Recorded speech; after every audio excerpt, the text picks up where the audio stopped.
ಈ ಚುನಾವಣೆ ಆಶಾದಾಯಕ ಅನ್ನುವಂಥ ಮಾತನ್ನು ಸಿ ಪಿ ಯೋಗೇಶ್ವರ್ ಹೇಳಿದ್ದು. ಇನ್ನು ನೋಡಿ, ಈ ಆಂಜನೇಯನ ದರ್ಶನ ಪಡಿತಿರುವಂಥ ನಿಖಿಲ್ ಕುಮಾರಸ್ವಾಮಿ ಮತ ಹಾಕೋದಕ್ಕಿಂತ ಮೊದಲು ಅವರು ಬಂದು ಕೆಂಗಲ್ಲ ಹನುಮಂತರಾಯನ ದರ್ಶನವನ್ನು ಪಡೆದರು.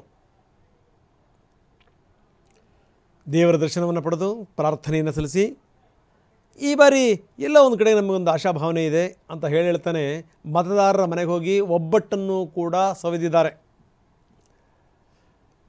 ಸೊ ಸಿಹಿಯನ್ನು ಕೂಡ ತಿಂದಿರುವಂಥ ನಿಖಿಲ್ ಕುಮಾರಸ್ವಾಮಿ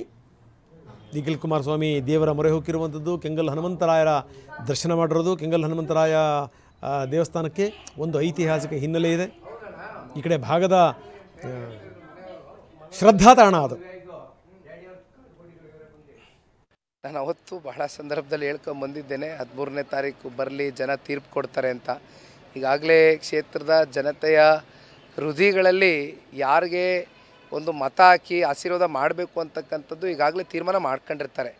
ಹಾಗಾಗಿ ನನಗೆ ಒಂದು ಆತ್ಮಸ್ಥೈರ್ಯ, ಆತ್ಮವಿಶ್ವಾಸ ಅದು ಗ್ರಾಮಸ್ಥರು ಮೂಡಿಸಿರ್ತಕ್ಕಂಥದ್ದು.